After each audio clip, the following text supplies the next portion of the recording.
Hey guys, and welcome back to another episode of Bite Size. Andrew, Yeah? you got something on your face? Huh?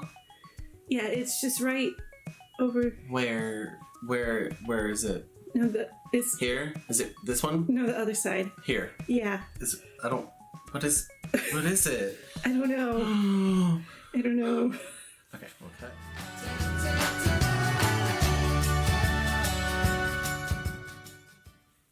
Oh, it's in my mouth. Alright, is it gone? Yeah, you're good. Thank you're you. Can we all say for a second, we've all had moments like this, right? No one likes hearing that they have food on their shirt or toilet paper stuck to the bottom of their shoe. But when someone cares enough about us to look out for us and save us from future embarrassment, we are definitely grateful. Now, let's think about this from the other side for a second. Have you ever felt like you should really say something to someone else, but you weren't sure how to go about saying it? Telling a friend they have food on their face is one thing, but we all know there's bigger stuff to talk about too. Talking to a friend about a relationship that you don't think is good for them. Confronting someone about decisions they're making lately that aren't that great. Or speaking up about something that you know is going to get someone else in trouble. Speaking up in situations like this is beyond difficult, so we usually avoid the conversations altogether, don't we? But the question is, why? Maybe we don't want to ruin a friendship or make someone mad, or maybe we're doing or have done the exact same things in the past, so we don't really feel like we have the right to say anything. Or maybe we think the other person won't listen, or maybe we just don't know what to say or how to say it. Now, for some of you, the situation is the opposite. You have no problem telling people exactly how you see it. Now, the problem with that is, though that may not always be great, you may not always be speaking up in a way that causes people to want to listen.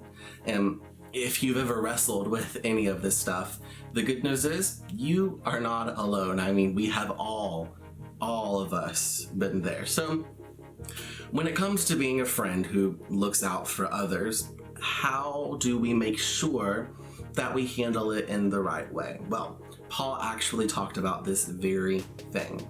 He says, "Dear brothers and sisters, if another believer is overcome by some sin, you who are godly should gently and humbly help that person back onto the right path, and be careful not to fall into the same temptation yourself." Now, Paul is saying that if the Galatians have any friends who share the same values but slip up and do something that is harmful, their responsibility is to help that person get back on the right track. In other words, he's saying you and I should actually go further than just saying something in a conversation. We should help someone get back to the place they can be on track with what God says is best. Now, there's a lot Paul isn't saying here too. He isn't saying that you are personally responsible for making sure your friends make wise choices. And he isn't saying you should put yourself in a position that sets you up for failure when you're trying to help your friends. Wisdom in these conversations and situations is a must. And Paul actually continues and says, share each other's burdens, and in this way, obey the law of Christ. So, how do we help them get back on track? By carrying each other's burdens. That is what we're supposed to do to help people get back on the right path. In other words, Jesus' followers must do more than just speak up and point out what's wrong. We don't just point fingers, we share burdens. Again, some of us are like, well, I'm not afraid to speak up.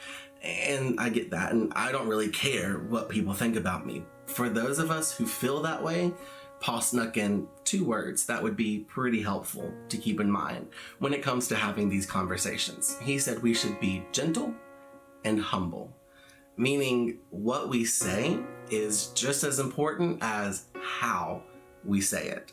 The loving act is to not sound judgmental or arrogant or self-righteous. Being kind, helpful, and encouraging shows people that we want to help them out of love. See, hard questions aren't easy, but avoiding a hard conversation isn't loving. And enjoying a hard conversation by making someone look bad and feel terrible over what they've done also isn't loving. In fact, the conversation isn't really even the point. The point is learning to ask this question: am I showing love in how I'm treating this person? See, love pushes us to talk about difficult things. And love also pushes us to talk about the difficult things in a kind and compassionate way. Well, if you're going to choose to be known for your love for others, then what it comes down to is what you say and how you help others. Remember this: let your love be your filter. Now, what does that mean? Well, for one, you already know how filters work. I mean, choose any filter on Snapchat or Instagram, and no matter where you look, it changes what you see. And the same is true for choosing love as a filter. No matter where you look, no matter who is in your camera, you see them differently.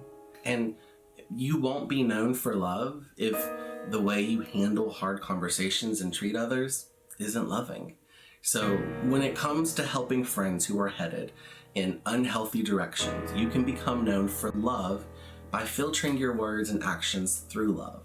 So what exactly should a filter of love be applied to? Well, here are a few ideas. Well, 1, let love be the filter for your involvement.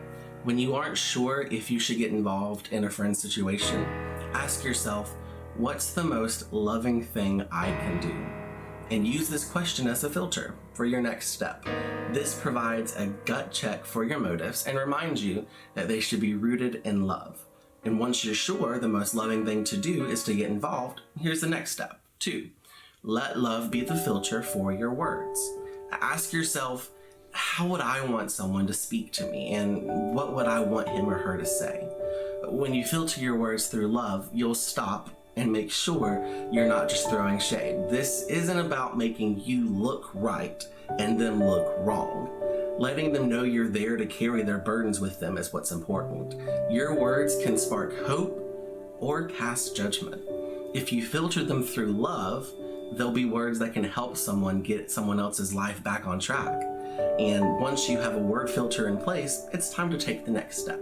3, let love be the filter for your actions and reactions. If we have friends that are having a hard time keeping their lives headed in the right direction, chances are they won't just need your words, they'll need your help. You have to choose to filter your actions through love, just like you do your words.